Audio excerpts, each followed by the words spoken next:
Just very quick introduction of John. I can introduce myself, I don't worry. But he came here in January, and then this is like a major update because they have, I would say, evolved significantly. And I'll leave him to introduce himself. Yeah, six months is a short time, but also a very long time. And when I look back in January, I'm like, whoa, world has changed so much, right? We have changed so much. So hi everyone, I'm John. I have the next 20 to 30 minutes here. Thank you all for giving your time. I hope you will walk away with something interesting. It will be a useful session for you. I heard in some of the introductions that you all were giving just now, some of you guys are working on agentic stuff, some of you guys are working on memory, working on automation. This is similar to what we do, but I think I am more than happy to share, more than happy to be open. I think everybody is going to want this, and there are not enough people, right, that are doing this. So I would love more competition. If anything, it keeps me on my own toes, right? So I will lean towards being more open today. So feel free to ask me, any questions. So today, what I want to share is what we are beginning to call Hesky OS. And what Hesky OS is, I'll go into a bit deeper detail later. What Hesky OS is really is our attempt to figure out how do companies, and we are positioning ourselves specifically for SMEs, how do SMEs work with AI, right, in an AI native future? What should they do? How should they do it?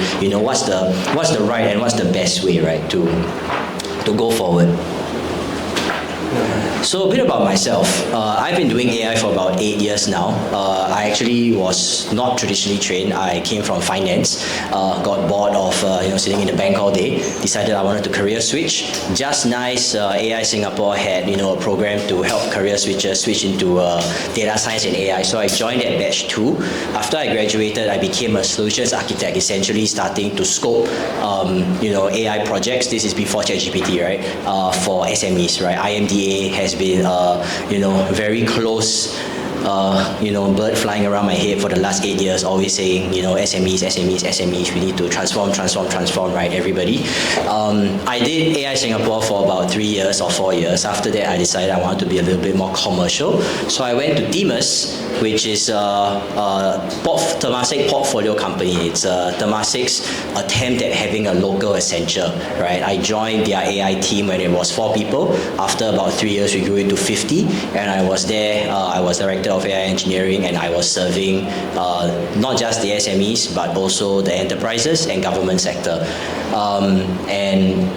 Last year, in November, I decided to leave to start Hesky.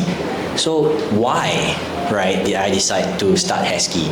Basically, when Opus 4.5, right, 200K context window came out in November of last year, I realized that the agentic AI coding models have become so good that whatever Temas was doing, right, what we call a outsourced project style, SI was delivering, the AI models could do it better and faster.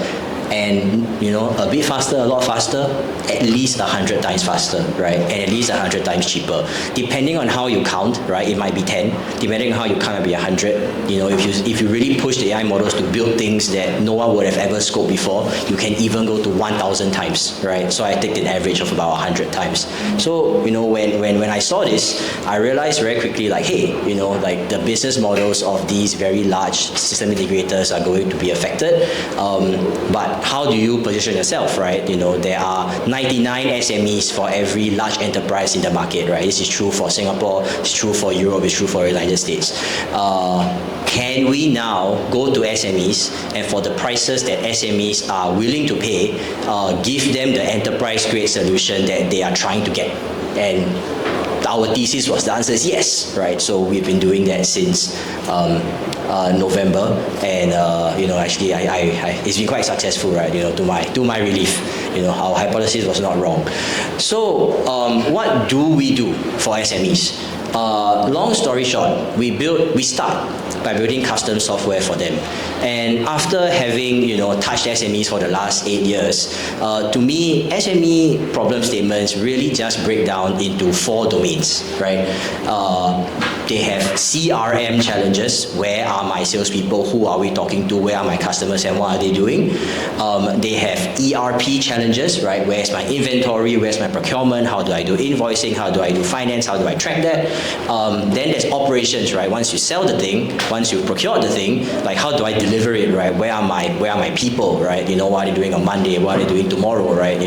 How do I optimize my workforce? And of course, everything that happens today in SMEs happens more or less via WhatsApp, right? No one emails, no one G-chats, no one Microsoft Teams, they just WhatsApp each other, right?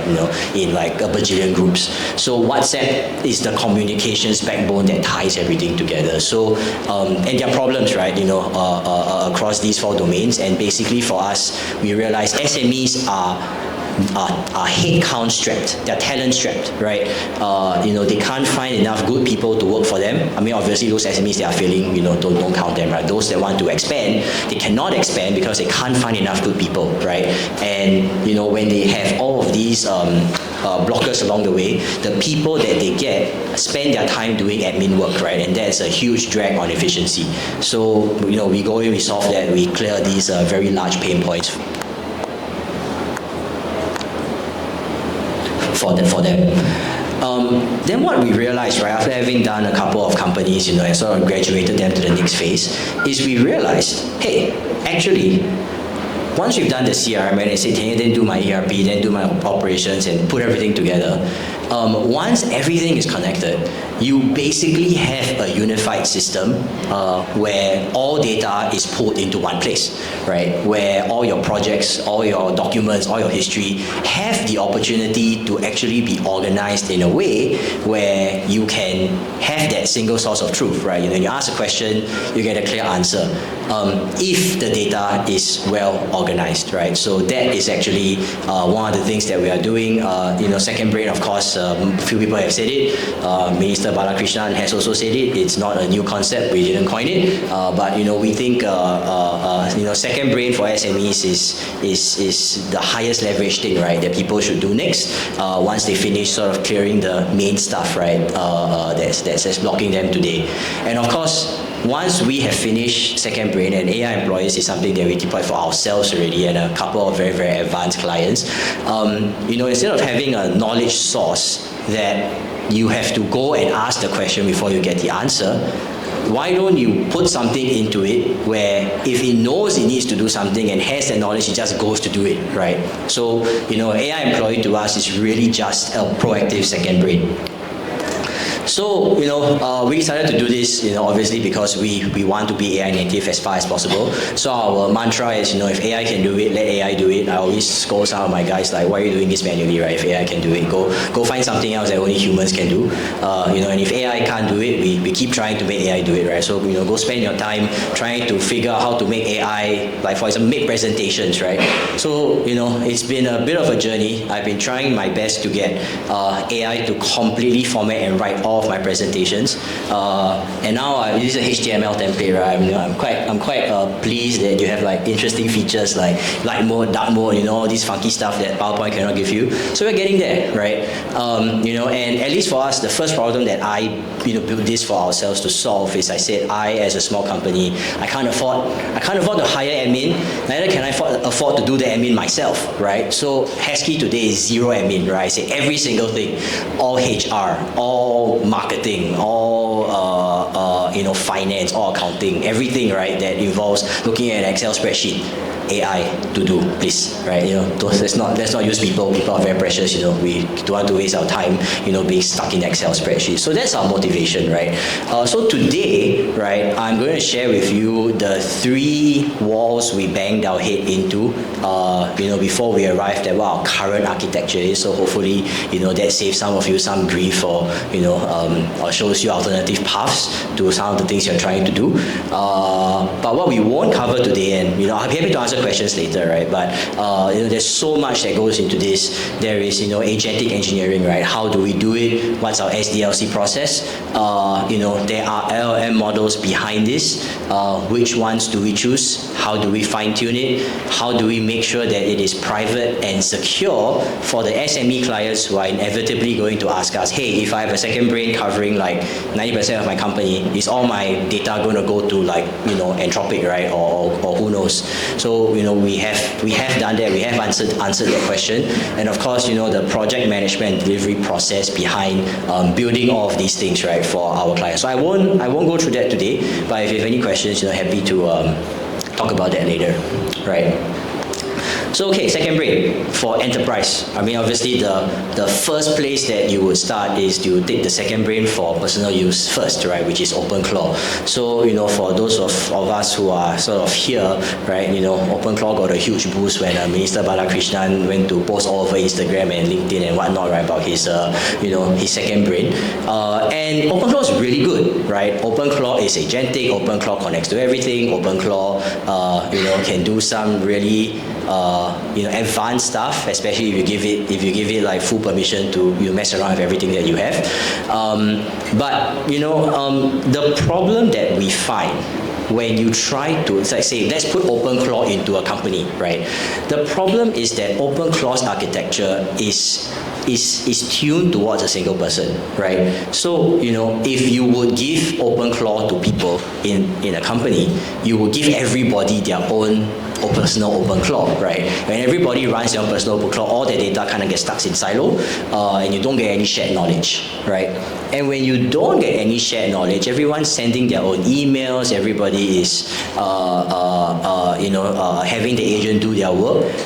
Nothing flows back, right? The boss, if the boss was sitting here and said, hey, I want to know what my guys are doing, they're all running OpenClaw, there's actually almost no way that you can easily retrieve all that action and form and what we call an institutional memory, right? So OpenClaw doesn't offer you that.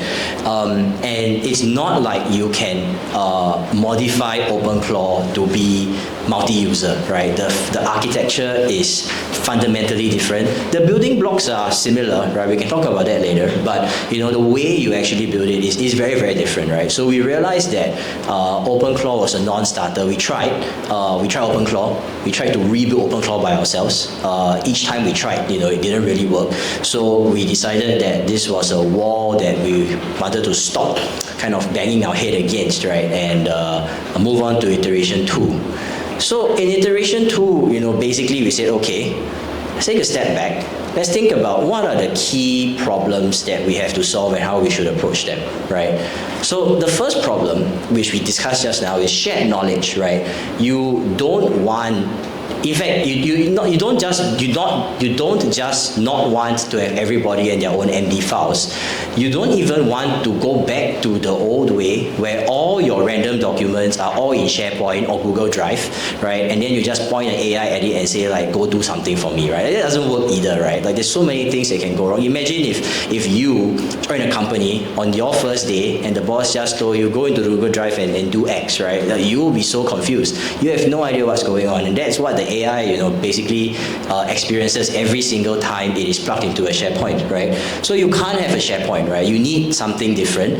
And why this is hard is because every business structures their knowledge differently, right? If you're a logistics company, the way you think about your business is different from a cleaning company. If you are, a manufacturing company, right, the way you think about your operations and your products is also very different, right? In terms of how everything kind of is connected and flowing. So we have to kind of figure out a middle ground that gives us replicability, but at the same time, customizability, right, for individual client use cases.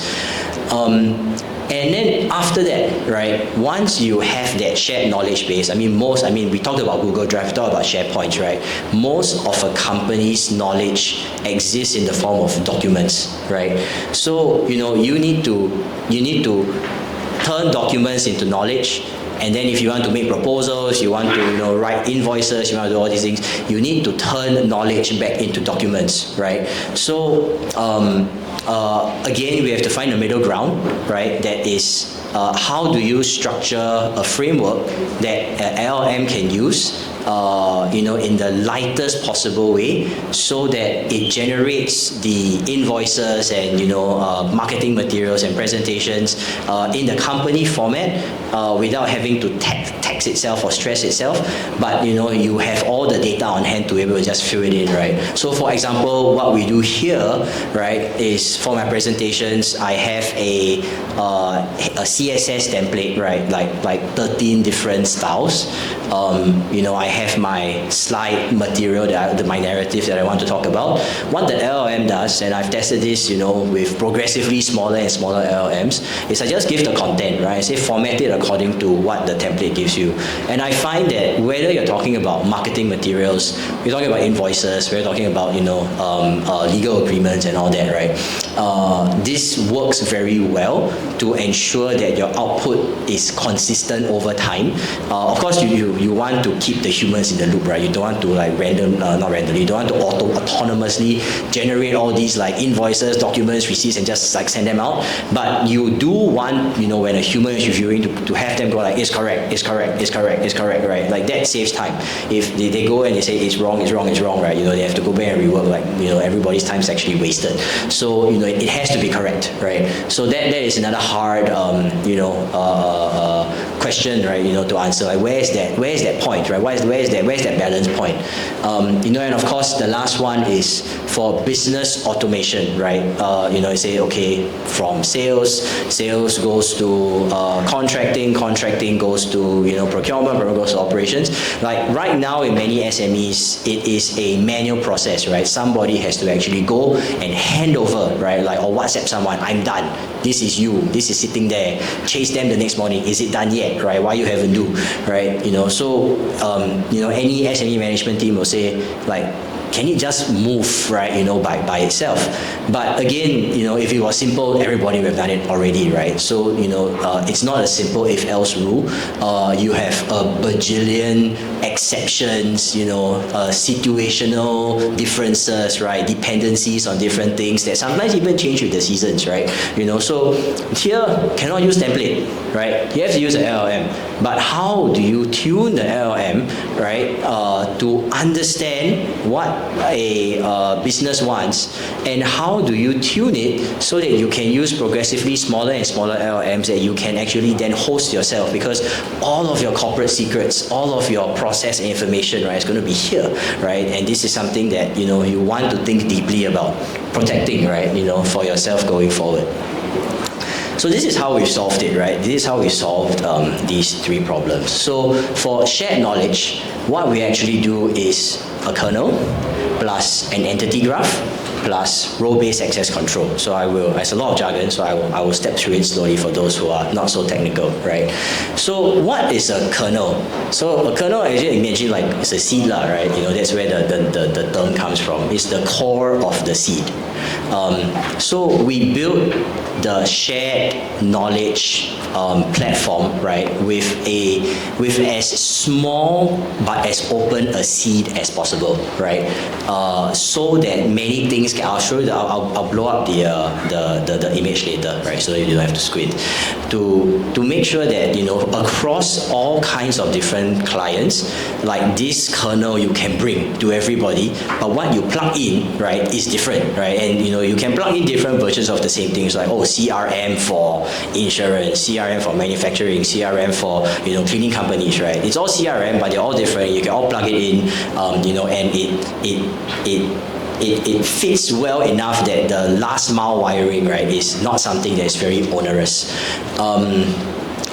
What I mean by an entity graph, right, is that everything that comes in, right, you start thinking about it in terms of I'm trying to find the other for entity, right?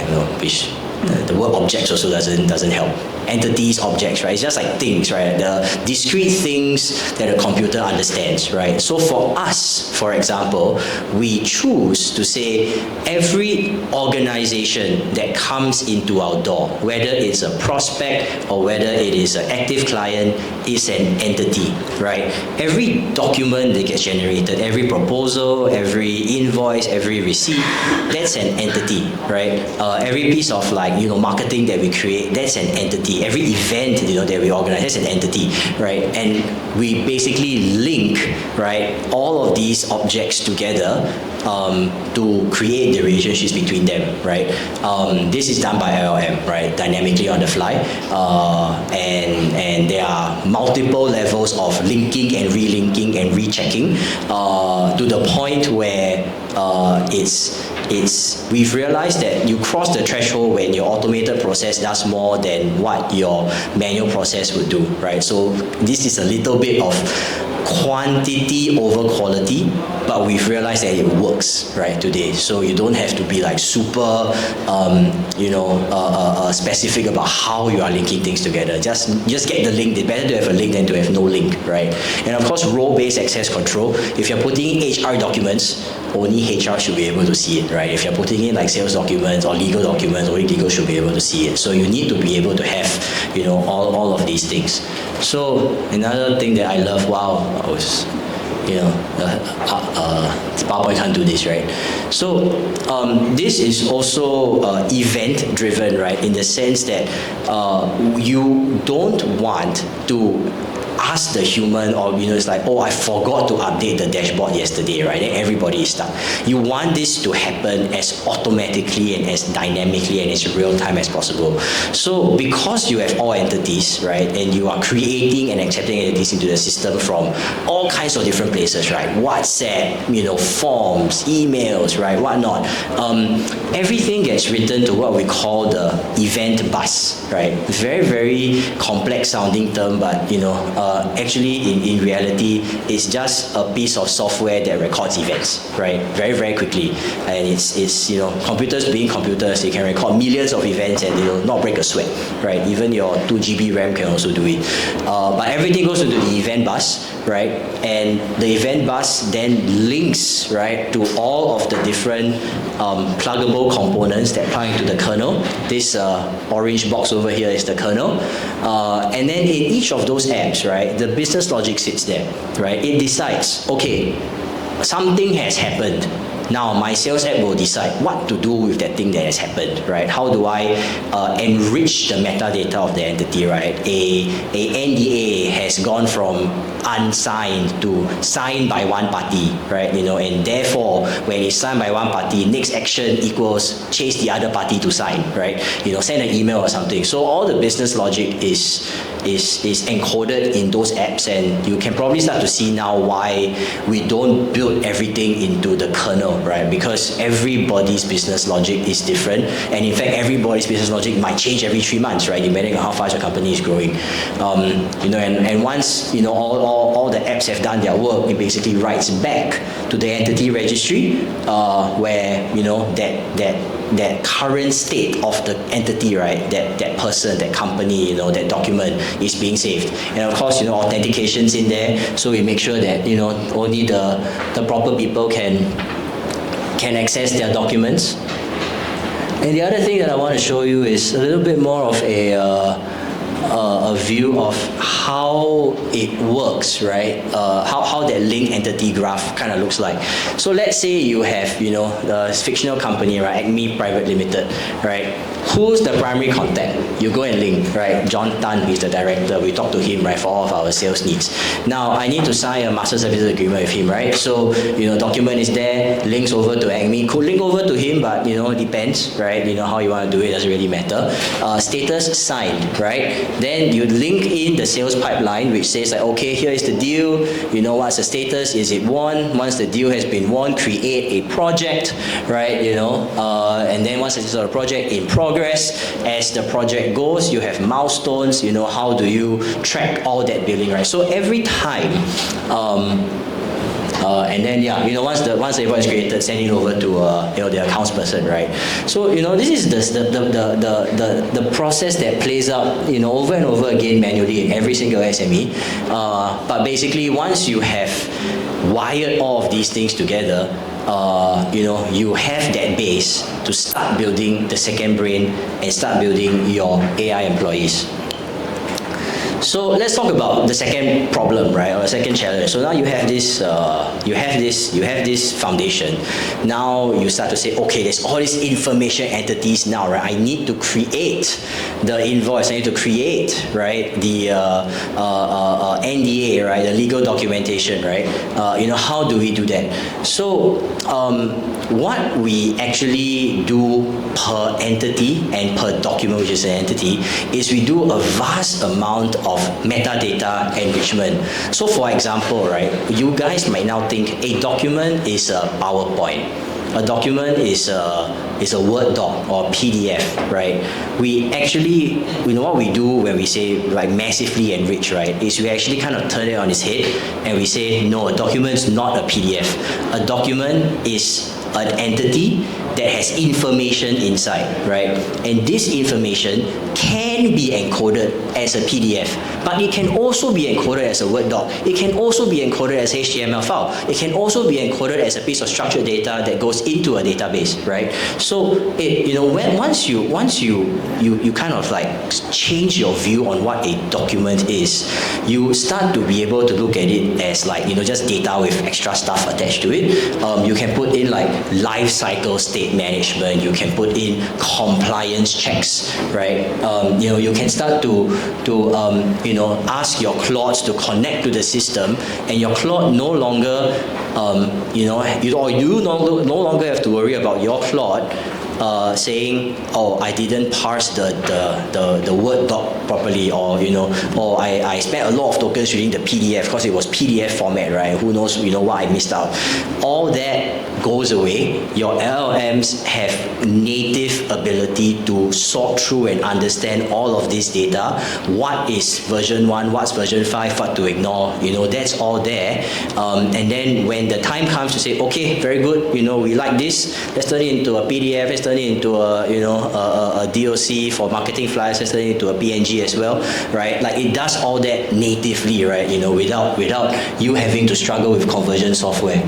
So, the picture on this, I saw some of you guys having cameras, so if you want to take a snap on this, right? Basically, what we created and plugged in, this Hesky Docs engine is one of the components that plugs into the kernel, right? Is that, we have all of this entity data, right? Which then gets fed into version control, which then gets fed into like the structured template format.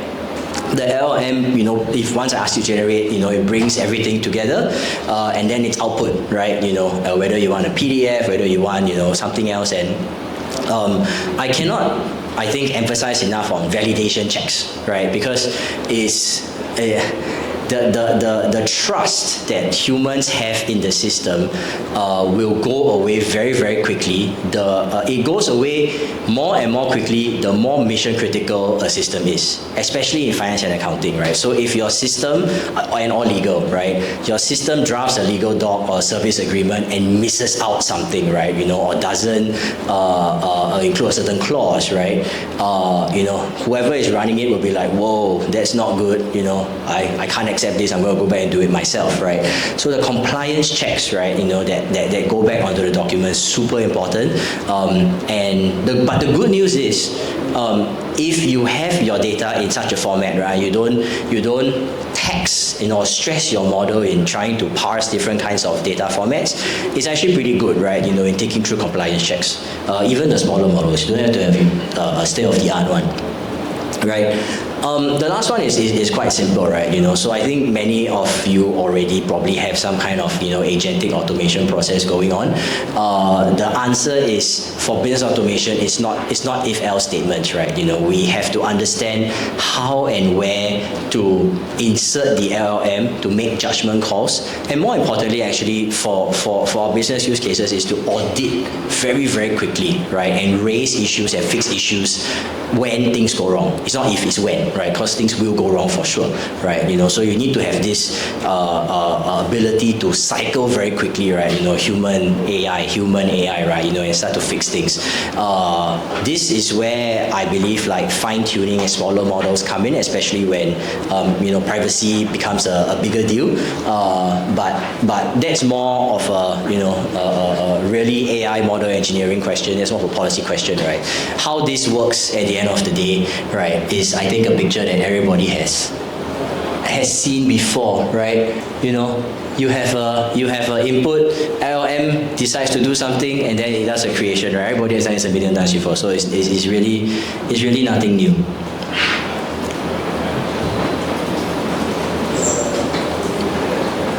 Okay, so that brings us to iteration 3 and where we are today. So about a month ago, we finished sort of the first version of Hesky OS, and I linked it to everybody's cloud code, right? We have our own MCP server sitting in front of it. I got everybody to install the MCPs, and they were happily using all of the, automated functions, right? But invoked through cloud code. But all of my internal people and also all of my clients always have the same statement. They're like, my staff don't use cloud code, or cloud code not in front of me every day. You know what's in front of me every day? WhatsApp, right? It's in my pocket 24/7, right? Can I please have the ability to control or query whatever you have built through WhatsApp? Right, so that is what we have been working on for the last month, and actually I think I've been here a few Fridays. I hear a lot of people are building their own like agentic systems, OpenClaw, and all this. So this is where as I was saying before, right, it's not that we totally do something different from OpenClaw. For example, the WhatsApp engine that OpenClaw uses, they use a JavaScript engine. I forgot what it's called. Whiskey or something, some drinking related term, right? We didn't want to use that because it was JavaScript, right? Instead, we found another one, right? Because all these guys love to compete with each other. It's called What's Meow, right? Cute name. It's written in Go, right? Well maintained, fast. So we actually took that WhatsApp web engine connector, and plugged the database to it, right? And wrote us a couple of additional things to make sure that once you scan that QR code and link it to your agent's phone number, just like what OpenClaw does, every single thing that goes into WhatsApp gets stored in a database, and gets stored in a database in a way that you can be then queried to figure out who is doing what, right, at any point. So that's the part that we are almost like for like, right, with OpenClaw. But OpenClaw, when it comes to agentic, right, when it comes to memory, like today they use a heartbeat. They use heartbeat.md, right, and basically it runs through a checklist every 5 minutes, 20 minutes or something. I forgot how many minutes, and it just does things on the checklist, right? If the thing there's nothing to be done, it just is okay, right? So there's not much agentic nature in OpenClaw beyond what's in the checklist. There's not much even of memory, right, or knowledge. In fact, how it does memory is again a whole bunch of MD files, right, that they then put into your LLM, and if you put a lot of it into your LLM, your token costs become very high, right? So that's where most OpenClaw implementations start to store, get very expensive, especially when you have enterprise level kind of knowledge. In the last month, we actually tried, I don't have a slide for this, so I'll just talk through it, right? We actually tried 4 different types of memory, right? So the first was what we call flat memory, which is MD files, which just didn't work, right? Too many, too difficult to parse. It starts to jam up the system after it, is online for a week or so, right? Then we tried to do different kinds of scoring, right? You say, okay, this memory is from where, sort of rule-based, right? So I prioritize memories by rules. That kind of is a little bit better, but it doesn't work as well, right? Because today's rule and tomorrow's rule different, right? And at the same time, how do I put this? if you ask the AI to make its own rule, right, like you are just ceding too much control. You have to make the rules, but how do you do that manually over there? It just doesn't make sense, right? So this actually blocked us for quite some time, and I was just really trying to figure out like how does memory work, right? Like how should memory work? Until I guess I exhausted everything and I came back, okay, like how does my memory work, right? So I modeled my own memory into this, and I realized actually it comes out to be a knowledge graph. So the intuition is this, right? When I see Mike, like I don't access a list of Mike did this yesterday, Mike right? I don't process that, right?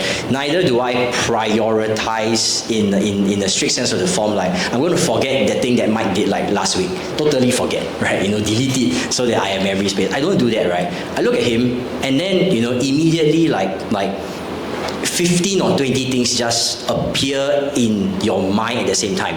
Mike is this, Mike represents that. Oh, we have to do those things. Oh, that thing's outstanding. Oh, we have this thing, we did these things in the past, right? It all happens at the same time.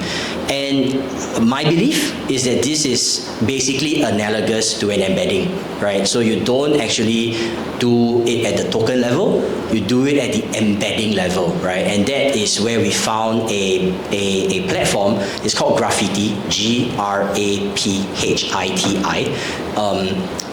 They actually do the knowledge graph, right? They do the embeddings, and for everything that you kind of feed in from any source, right? They start to construct this graph, right? And enrich it over time.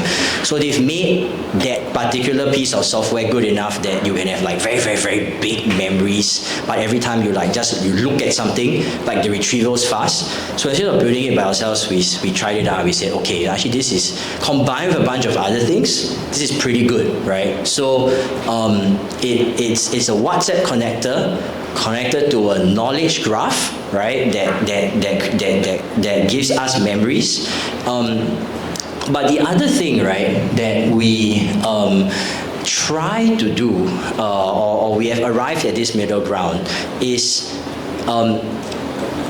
how do I program, right, this proactivity to run more or less like the same thing every time, right? You want to make sure that when NDA comes, right, do A, then B, then C, and if C, then you have this. If C is equal to something, do something else, right? If you just leave it as like rules in a LLM, like a plot MD file or agents.md file, there's no guarantee that that's going to be followed, right? If you have the biggest models, maybe, right? But those get expensive over time, right? So you want to go to smaller and smaller models. When you go to smaller and smaller models, you cannot leave things in Claude MD files, right? You will just forget everything. So the other system, the other stack that we use is LangGraph, right? LangGraph, right? So LangGraph basically allows us to define, complex tracks, right? That agents will go on once certain stimuli happen. For those of you who have been playing with like N8N and all this, it's similar, like LangGraph and N8N kind of occupy the same space, but LangGraph is just more drivable by agents, right? N8N, I still have to have that flowchart, and I have to do it myself. But LangGraph is more full featured, right? In the sense that I can just tell my clock to go and build it, and my clock builds it, right? It has full control over it. So this particular AI employee bot, which we are calling Hachi, right? Actually does 4 things, right? It responds. So we divide into 4. So A, you do respond. If someone messages you, you respond, right? Direct message, always respond. If you are in a group chat, respond only when your name is mentioned. Respond only when you have an @you attached to it. Respond only when someone quotes your message, right? And then randomly, if someone makes a joke, like joke back. right? So you're not just a boring robot, right? So that's the response, right? But at the same time, if you think about it, right, like there's so many things happening in WhatsApp in a daily group chat conversation, and you want to capture all of those things as well, right? How do you actually get those things into your knowledge graph? How do you get all that good group chat stuff that's not directly addressed to Hachi into Husky OS, right, into your OS layer? That's where Monitor comes in, right? So you actually fire another track that says read the whole WhatsApp, right? And then after that, start to extract all the various important information and put them into a intermediate file we can go and process later, right? With smarter AI. So this is where it's like when you are dealing with very mission critical things, you don't want a smart AI to be always on. You want to be able to choose, okay, at this place where I have this huge bunch of very important mission critical things to do, get the smart AI to do it here, right? So the monitor pathway just sweeps everything, right? And gathers all of it, and you can go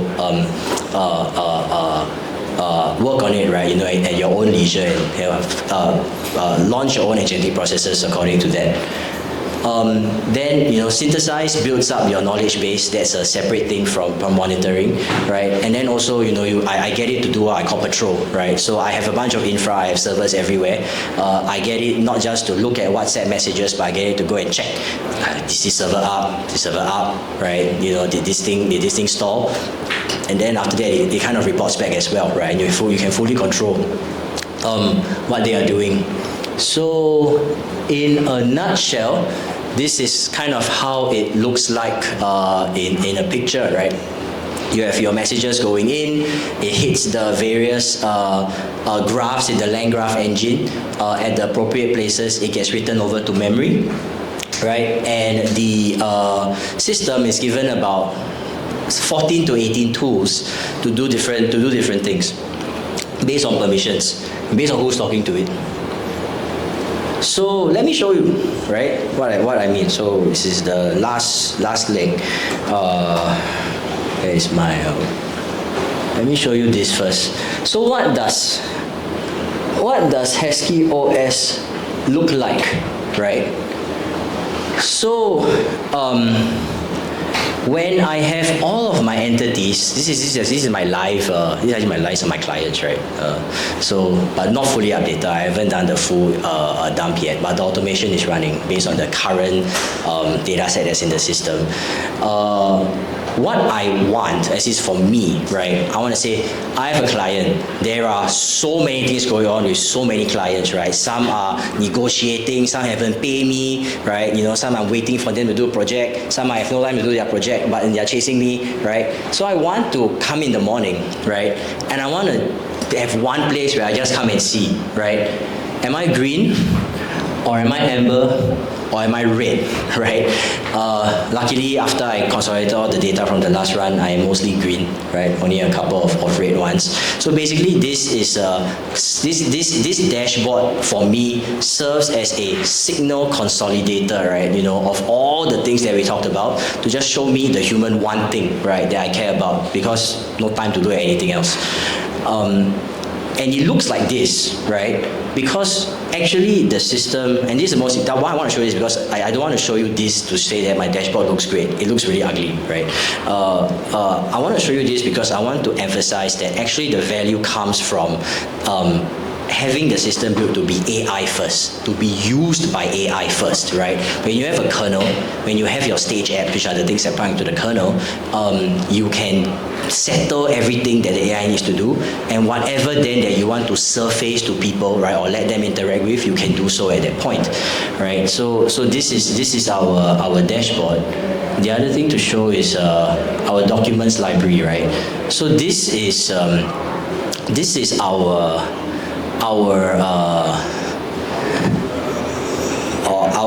current attempt at not using Google Drive, right? Of course, we talk about Google Drive. The problem is that everything goes in and gets lost, right? And everybody puts in different versions of stuff. So for me, this column over here is the most important column in the entire Husky OS, right? Because all companies sort of live live and die on the state of your documents, right? So, every single document is an entity, every single document is here, and if I go to, for example, this company, right?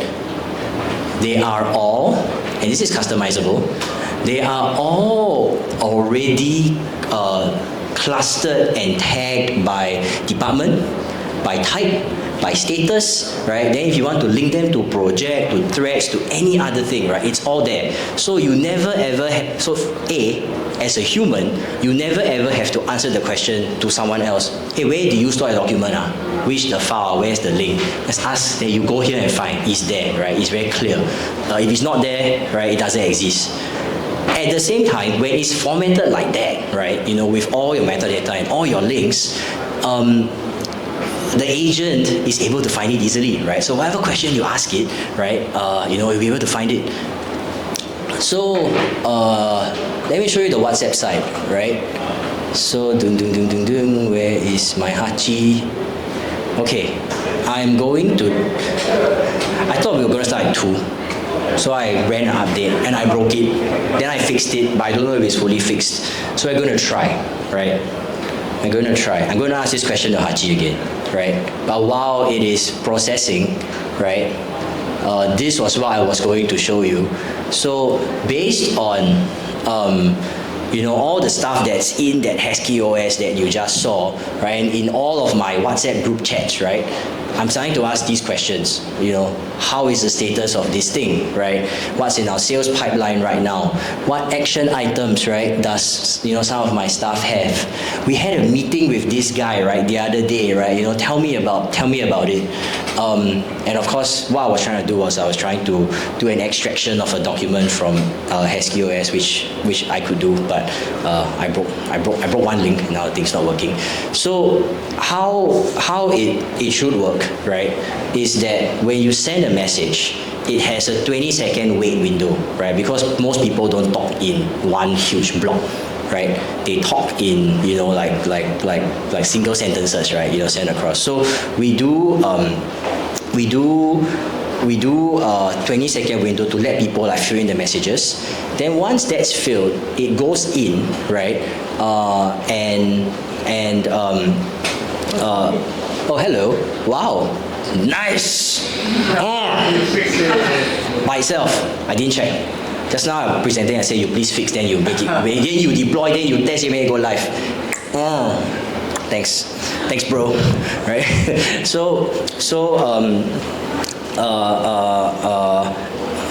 We classify it by, when you're coming in, who's talking? Is it a member of the team? Is it not a member of the team, right? That's where the graph comes in, right? The graph goes in a different direction if you're a member or not a member. And later I'll give you all Hachi's number.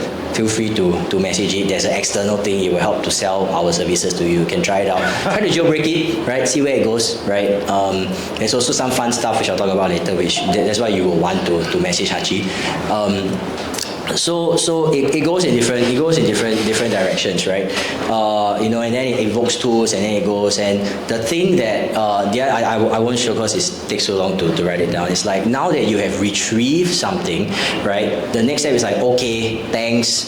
I went for a meeting. Here are the meeting notes, and this is the NDA that we need to sign with them next, right? You put it back inside, right, the WhatsApp chat, and then it just directs it, right, to the Dropbox where, the smart AI should then pick it up and put it, where it is, and inform everybody, right, that these new things have happened. So I'm so happy. We tried to do this last week, it didn't work, right? Now it's working. So okay, this is my last slide, and I'm happy to answer any questions that you guys have. So we are going to have 2 events coming up in August, right? So August 6th, we are partnering with a company called SuperX. I didn't know that they are very big, but actually they are very big, right? And they are sort of a subsidiary / partner with ST Telemedia. They are actually trying to sell very, very big NVIDIA servers and graphics cards, but somehow they also, have interest. I think IMDA is poking them, right? They have an interest to, do stuff for the SME and startup crowd in Singapore. So if you come on 6th of August, you will see more of this in action, right? It's a more business-oriented demonstration of what these things can do, and you will see the various flows on invoice generation and all these other things that we don't have time to show today. But if you come, right, what they are offering is 2 weeks free, one B200, right, graphics card access on their server, if you come with a qualifying corporate email, one per company, right? So this B200 is like state-of-the-art stuff, right? It's 196 GB of VRAM for anybody who wants to play with all the, you know, big open source model that, you know, your laptop or your at-home graphics card cannot handle. B200, right? In fact, if a few of y'all Samsung together, right, wow, you can have B200 cluster, wow, you can run GLM 5.2 and you see what happens, right? So it'll be fun. It'll be fun, right, if you guys are into these kinds of things. So if you're interested, all you have to do is message Haji, right? He will take care of the rest. New age AI registration and marketing. No Google Forms, no anything, don't worry. Haji will take care of the rest. You just message Haji, right? On August 10, right, together with SU Collective, we are going to be launching what we call Hesky Academy. So I was mentioning that there's things that we don't cover today, right? Our SDLC, model selection, fine tuning, project management, how we deliver projects. We are listing it at $2,000 because we need to qualify for Skills Futures funding and NTUC and all the other good government stuff for the outside world. But for the inside world, forget this number, right? Scholarships are available, full ride, right? If you want to learn, if you want to figure out if you can build and deliver some of these things that we're talking about, we have a lot of clients that need engineers to work on their projects. Like I said, the industry is, or the market is getting bigger and bigger, right? It's not enough people doing this, you know. So I would love to have a chat, right, with everyone, and you know, if you are keen, come on August 10, you know, for this course. That's that over here is Haji's contact. If you don't like to talk to AI, you can also email me, right? Either way, we are still in transition period, right? So you see what you like, right? Feel free to message Haji. Feel free to email me. We will both get back to you. Sometimes it's he, sometimes it's me. Okay, thank you all for listening. I hope it was a useful session for everybody. All right, thanks, John. Open the floor to questions. Okay? Anyone has questions for John? Yeah. How do you want? Oh, okay. Yeah. This was a great presentation. I appreciate it. So I built a system for like a shipping company, and I'm talking to more clients too. But I run into this issue of them always asking me, how can I ensure that their IP or information is safe? So my question is like, do you have compliance for like, do you consider SOC 2 compliance or anything related? And one of the clients talked to me about building an invoice system, and she's like, oh, we need to be compliant by invoice now regulation by 2030, and I'm like, oh, okay, now I got another compliance to look at, and whether it's worth it or not. So that's my main question on compliance. And second one is, how much of your Hesky system is actually AI? The reason why is because when I'm building my system, the more I build AI and the more I test it out, I realize that's making so much mistakes. I end up just switching to deterministic non-AI components. So the AI piece just becomes a very thin layer on top of something that's very just old school. So that's the second question I wanted to ask. Yeah, absolutely. So I'll answer the second question first. 100%, right? I mean, to me, someone used this phrase, I love to repeat it, it's like, don't use bazooka to kill mosquito, right? And the AI in this case is the bazooka, right? So sometimes it's fun, right? You know, you just see the mosquito there, you go boom, right? You know, and then, okay, time to go eat a snack, right? You know, have lunch. But when it comes down to dollars and cents, you can't do this every time, right? So our process actually, and I think there's more than one reason why we do this, is to go back to good old-fashioned, like, you know, dumb deterministic software, and only when rules don't work, then you put an AI layer on top. Now, for two reasons, right? The first is, when you use AI to build software, right, what's different today versus yesterday is that if you want to change the business logic or you want to change the UI, it's like 20 minutes, right? And it's done. You couldn't do this in the past, but now you can, right? So the value or the ability of like even traditional sort of software deployments to keep up with business changes is there too, just powered by AI. The second, right, is that if you actually build a software, you have gone through the process of rigid or rigorously defining all the different pathways that a process should take. This is gold for AI models, especially at the smaller, because it's like, when you like you stay into the thing, right? It's like, what do I do now? There's 100 things I could do, right? If you're a small model or smaller model, you will start trying, and in all likelihood, your chance of hitting an error before you find the right way is higher than if you're using the most state-of-the-art models. So having a software and say, no, I'm just going to teach you how to use the software. Your job is to use the software, helps to narrow that thing down a lot. On compliance, there's different types of compliance. So SOC 2, right, is when you're trying to build a product. Say for like ISO for different reasons. So when you are doing this, you're not really building a product. You are building like a custom software system for the company. So you don't really need, there's no regulatory need for SOC 2, unless the company requires it. But that's their own sort of decision, right? For Invoice Now, right? This is a regulatory requirement placed by the government on the company, right? So what you build is just going to help the company comply with their regulation. So no problem. It's their problem, right? Not yours. And a lot of them actually come from like, does your product do this for me? But that's not how to think about it anymore, right? In this new world, it's like, I'm not selling you a product. I'm selling you a service, right? You can build whatever you want. So we will always need to comply with compliance and regulation, but by and large, we don't have anything, right? It has not stood in our way. Yeah, because for us really it's like, to us, how we think about it is, if you don't have us, you're using Excel, right? If you have us, this is just like a more fancy Excel with more VBA or more whatever, right? It's just different. So, that should not trigger anything different from whatever we are doing today. Yeah. Any more questions? Oh, okay. Tony. First, I can ask a question. Awesome, John. Very, very impressive. So when you were talking earlier about where the buckets of problems that fit in, and you had CRM and ERP and down the line, the one thing I didn't really notice was like top of the funnel outreach, marketing, sales, business development. So I'm wondering, what sort of work do you do, if at all, with customers for that, and then also for your own business as well?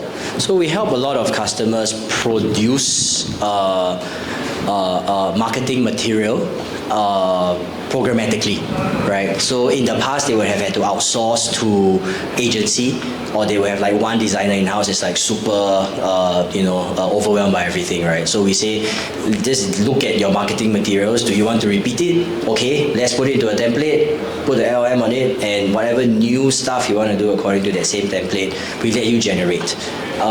That's what we do for the clients. WhatsApp, as always, someone's like, hey, can WhatsApp automatic? Hey, I got 1,000 people here. Just message them, right? Every day, buy my thing, right? But if you do that, you actually get blocked very quickly by WhatsApp. So WhatsApp automation for pure outbound marketing purposes, you hit the wall on the WhatsApp side. Rather than anything internal, like that's the main blocker. But if you are doing like account management, right, like you want to send updates to like 100 clients on a regular basis, and they're talking to you every day, that kind of automation WhatsApp has no issue with, right? So you can also do that. So we do that bit of automation for our clients. Everything else in the marketing funnel, like email marketing and all that, actually there are a lot of products in the market that already do it. And also for our customer segment of SMEs, most of them don't do like major marketing, right? They are more, warm networks of B2B, right? So they've not had this issue so far. So but that's a great domain that you listed. I would rank that as the very last one that we touch. Yeah. Sorry, I have a question. Can I just ask on your go-to-market strategy, when you go after new customers without any legacy system and you go after customers with existing legacy systems, what are the resistance you get for new customers and existing customers, and how do you resolve them? Great question. I love SMEs with no legacy system, right? SMEs revenue 5 million to 20 million living in Google Drive is the perfect customer, right, for this. They will be some on Google Drive. They will have tried a few like ClickUp lah, this lah, that lah, right, and they will all be sort of struggling with off-the-shelf software that doesn't fully solve their problem. So when we go in and we show that we can build these things for you, we can build it fast, and we can turn it around at a very attractive price point, and we show that we can do. That's most important. The trust is there, right? I've never heard a no, right? And that's the easiest, right? Most of the time, our turnaround is 3 months to an operational deployment, and then we maintain it for another like 6. Then we talk about the follow-on project thereafter. For SMEs with legacy system, most of the time they're also in a lot of pain because the legacy system is really legacy, like 20 years ago, no longer maintained, and now they're also back to Excel, right? So we need to help them build a plan to figure out how to migrate their data and all those other things from their legacy system. So it will take longer, it will cost more, but it's not impossible. There's only one thing that disqualifies a client for me straight away, and that is if they have a procurement department. Yeah, or a CTO that is fighting for his job. Yeah. So if you have a procurement department, right, what I realized is that it is a symptom of a large enough company where responsibility has now been diffused into different departments. And this is good for making sure that there's checks and balances, is bad for change management. And this thing is like change management plus, right? So the best, or the customers that I target, I think that there's more in Singapore than people realize, is with the customers where the boss decide. If the boss say yes, everybody go, right? So the boss is the procurement department. And so I haven't really seen SMEs with like major procurement departments. It's more like enterprise, right? So that's the one. But for SMEs, it's like, when they have like an IT team that is not AI centric, and the boss is like, hey, how can AI help me, right? And the guys start feeling very scared already, right? So the funny story that I always tell is I will have that meeting. They will bring the IT person in. Then I will size the guy up.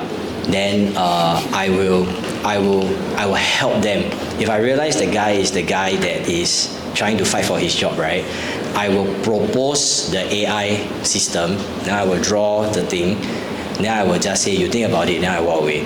2 days later, the guy will call me back. 100% of the time, he will say, hey, my IT guy said he can do. So I say, good. Get him to do. Right? So and then everybody's happy, right? I mean, then hopefully the IT team starts to expand, right? As when everybody kind of grows together with it. So long story short, these are the things we look for. Companies with $5 to $20 million of revenue, no legacy system. That is the sweet spot. Maybe one last.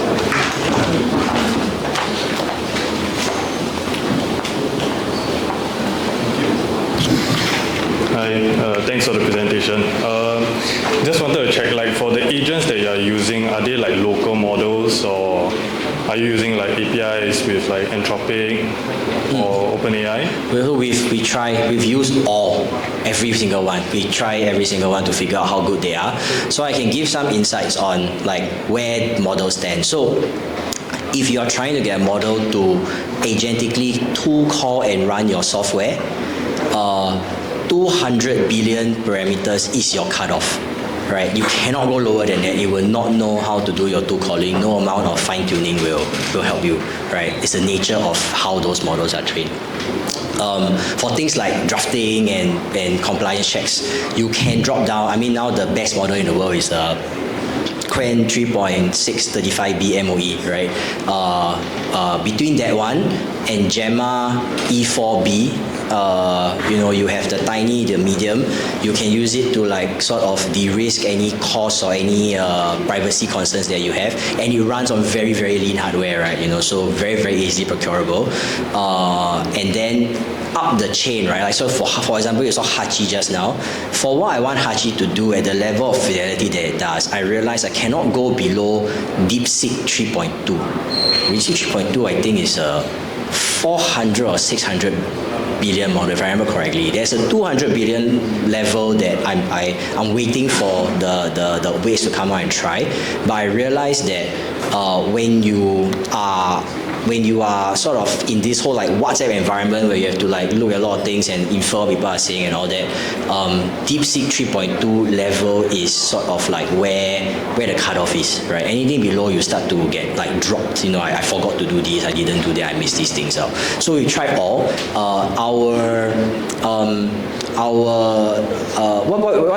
What we try to do for clients is try to help them understand there's a whole spectrum of AI you can buy, right? You can buy API, you can buy server, right? You can also on-prem host your own.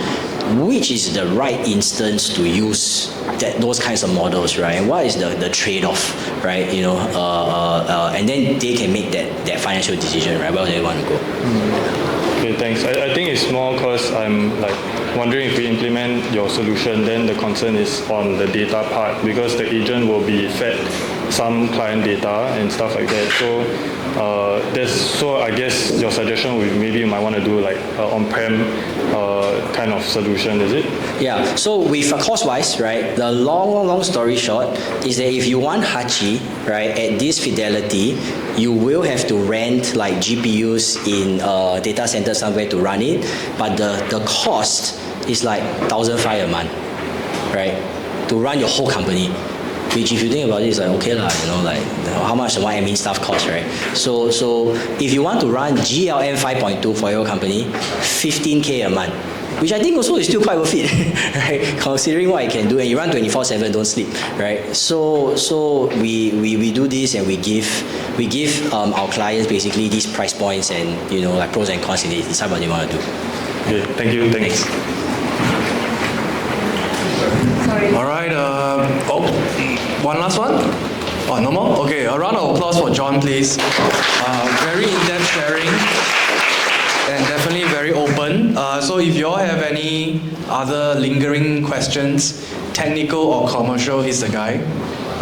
Reach out to him. His team is here as well, but I don't know. Anyway, before we end off, help us out.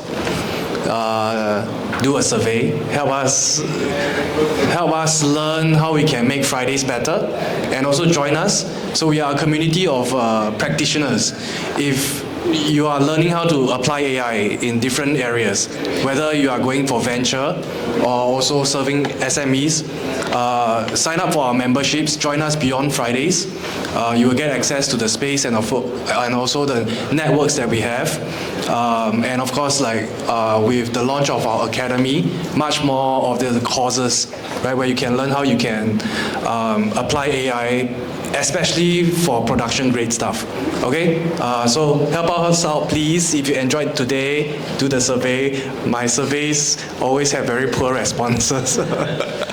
So, but before you all head off, I just have just like Yongquan to come up to share something that he's working on. Yeah, a very quick one. Couple of words. You have to show. Yeah, showing something. Do you need to? I mean, I'm okay either way. I can also just speak. Huh? Up to you. Quick one. Oh, okay. Yeah. Sorry, let me just set up the slides.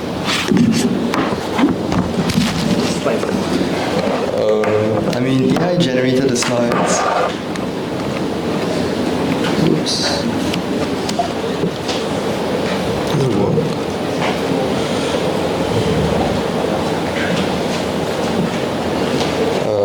Sorry, give me a sec. Oh, nice. Okay. Cool. Is that up? Okay, cool. Hi, everyone. Yeah, I just wanted to share real quick, since I noticed a lot of people here are business owners. I just want to share what I'm seeing on the ground right now with the people we're working with. So, for context, I run Kairos Labs, so it's a AI deployment services firm, and we focus really a lot on how do we make sure that the companies and the organizations we work with are transformed so that they're more AI native. There are three types of companies we've worked with. One is what we call the shop floor, or the SMEs, which Hachi graciously shared more about. We also work all the way up to sovereign institutions who need air-gap deployments.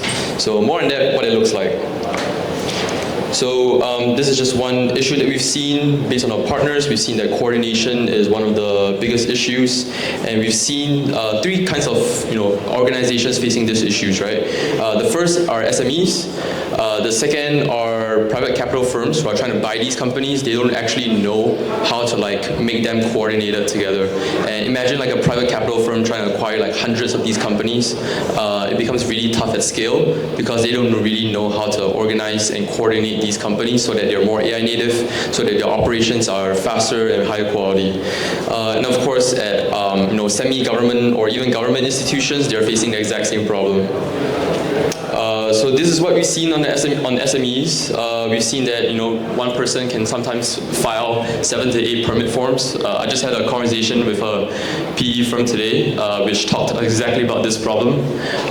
Sometimes we have 10 crew, but only just a few vehicles. Clearly, this is an optimization problem that AI or even traditional machine learning can solve. And of course, at the very end of it is what happens when we are able to close the gap between late to on time? What does that look like for revenue and profit? The second is PE firms, private capital firms. When they buy these, they often have issues, and yeah, I think most of them actually don't really know who to reach out to, and most of them don't actually know the diligence that they do. It often evaporates after a few weeks because whatever research they did no longer catches up to can we do it right now? Yeah. And then of course, the third, which is a sovereign institution. So sovereign here means they want the hardware and the software and everything in between to be owned by them. So someone comes in to build the thing, which is the AI. So what we've seen with the partners we are working with is that they want their own AI. They want to have access control. So I think Husky Tech was talking about RBAC, right? Role-based access control. What about policy-based access control, which is controlling who gets to see the data? So the knowledge base is everywhere as usual. These are legacy systems, as mentioned, and of course they don't really know how to speed up their operations. So given this, we think about 2 ways to move that number. The first is coordination across all of these organizations, and of course the second thing is what happens when you automate the entire loop. When you automate that looks like a new product line for them, for instance. So essentially, let's say an organization takes a monthly report, we're able to break it down, and actually, let's say if you're able to do it at a higher quality and a much faster rate, that looks like a completely new product line. A monthly report looks very different from a weekly dashboard, which also looks very differently from a daily decision point that people need to make. Yeah, it's really the model. So I think as we've mentioned throughout the entire sharing today, there are a lot of things that we need to care about, but it's really the model. It's really about the coordination and orchestration of the systems around it, and making sure that the right people get to access the right data at the right time. And of course that the right context is surfaced up. Yeah, we work, this is just a random how we work. It's just we focus on one KPI and then we earn the right to move on to the next.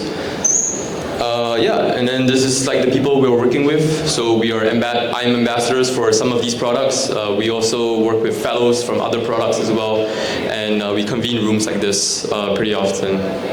Yeah, cool. Yeah, just want to share about who we are and yeah, what we're seeing on the ground. Thank you. Alright, reach out if you're interested in what Yongquan does. Of course, talk to John for more tips. 3:30 later, there's a book club. Community organized. If you are interested in book clubs, feel free to reach out to Arjun here. All right. Otherwise, enjoy the days. We close at 6. Feel free to hang around, network, do your work. All right. Thank you.